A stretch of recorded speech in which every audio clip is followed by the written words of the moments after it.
Caesar salad, crab stuffed salmon. Get some. Hey guys, thank you for joining me. This is my 100th video.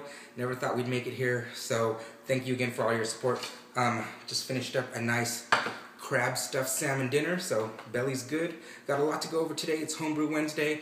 I first want to go over the CITRA-based IPA I made in the last Homebrew Wednesday. I want to do a beer tasting from some beer mail, and I want to show you guys my plate chiller. So let's get to it.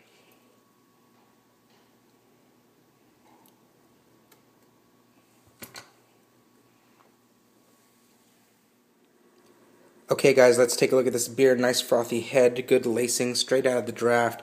Color is darker side of honey. Smell is everything that you'd expect from the Citra, that lychee, that tropical fruit note.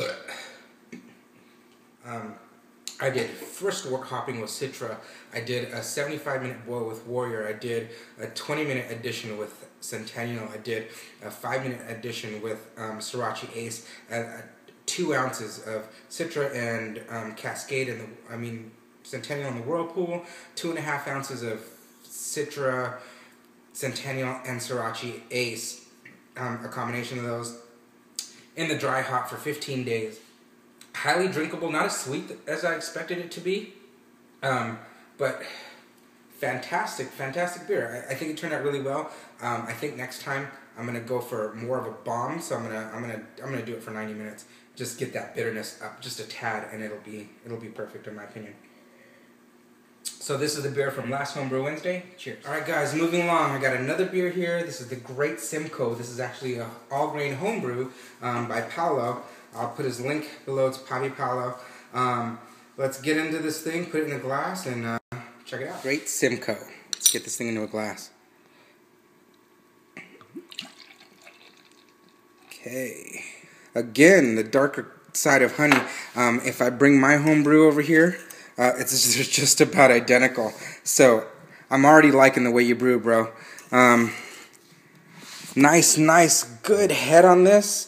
And I'll talk about that. Look at the clarity on that. You can see straight through it. That's awesome. Champagne-like bubbles, but dude, you can see straight through it. Nice beer. All right, guys, a Great Simcoe. This is an all-grain homebrew. Dry hop with Simcoe, 7.8% ABV. That really grape juice and light grape seed kind of smell there, almost like a astringent funkiness going on. And again, that little bit of sweetness, like sweet grape juice. Let's check it out. Wow. I'm gonna continue with that grape juice kind of vibe. It's so clean. The body's a lot thinner.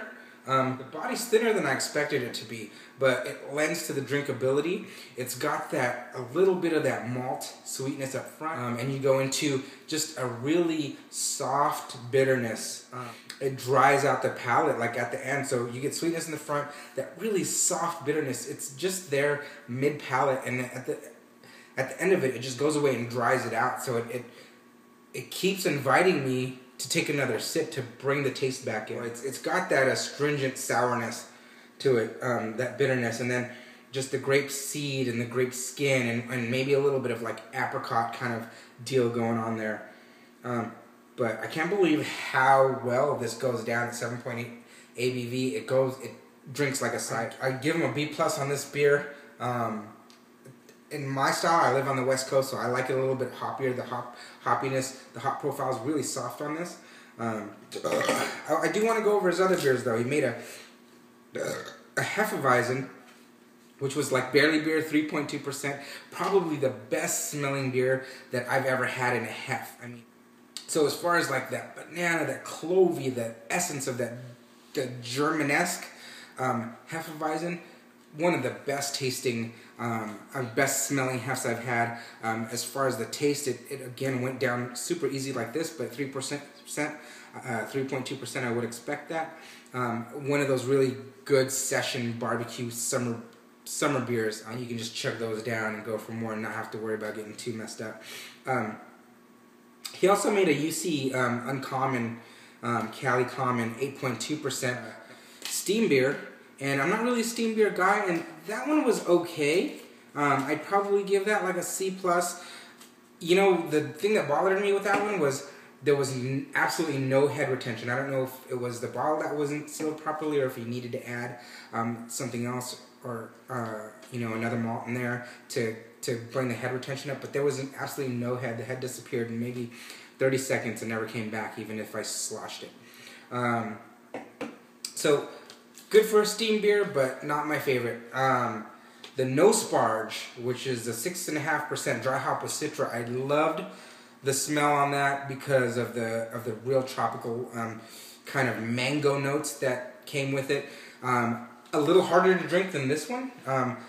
A little bit more my style, but you know, it was really good at 6.5%. One of those really drinkable, still sessionable ones, but it had a lot more flavor than I expected from that one. I expected it to be kind of a little bland. I didn't really know from a No Sparge because I've never done a No Sparge. That was my first No Sparge all grain brew that I've ever had, so I'm willing to try it now. The way that turned out. But this Great Simcoe, man, I'm about to kill this. This one is definitely my favorite, and I'm glad I saved it for last. Really good. This is a really good beer, what you got here. So thank you. I appreciate you sending it to me. And I know I haven't sent you any beer mail yet. I got your address, and I'll get that out to you, I promise. All right? Okay, and last but not least, guys, a lot of you have been messaging me about plate chillers. You're tired of waiting 20, 30, even 45 minutes sometimes on hot days for your copper chiller to cool your beer, especially if you're doing a 10-gallon batch. This is what you guys got to do, and don't spend your money on Blickman and all that other crap that is just way too expensive for a little bit of surface area. And then you got to buy the hardware for it. Check this out. Huge. And I mean, like, look, it's gigantic. 30-plate wort chiller from Dudadiesel with the hardware. So with the garden hose valves, if you can use garden hose, they also come with MBT fittings, and then 1/2-inch hose barbs there. So it's ready to go. You don't have to spend $250 on the plate chiller and then spend another $60 on hardware for something that's half this size and in another brand that's supposedly a good brand, right? They're all copper wort chillers. This one is a 30-plate, 1-foot wort chiller. My buddy has one of these, and it'll cool a 10-gallon batch at full flow, 5 minutes. Seriously, not a joke. Okay? So get one of these if you haven't already, if you're having trouble cooling your beer. This is from Dudadiesel. It was only $150 after shipping with the hardware. Okay? So it comes to you ready to use. 5-minute cool time. And I've had a lot of my buddies complain when they do a 5-gallon batch that their target temperature was too low, so then they had to wait for them up to pitch their yeast. So that's a good problem to have. That is a plate chiller, and the way that plate chillers work, if you guys don't know, it's basically a counterflow chiller. You put water in, water out, okay, just like your wort cooler, and so it passes through these plates. And this is such a big surface area that every time it passes through, you know, every millimeter of it that it passes through, the temperature drops. And then your actual wort is coming through in the other direction, all right?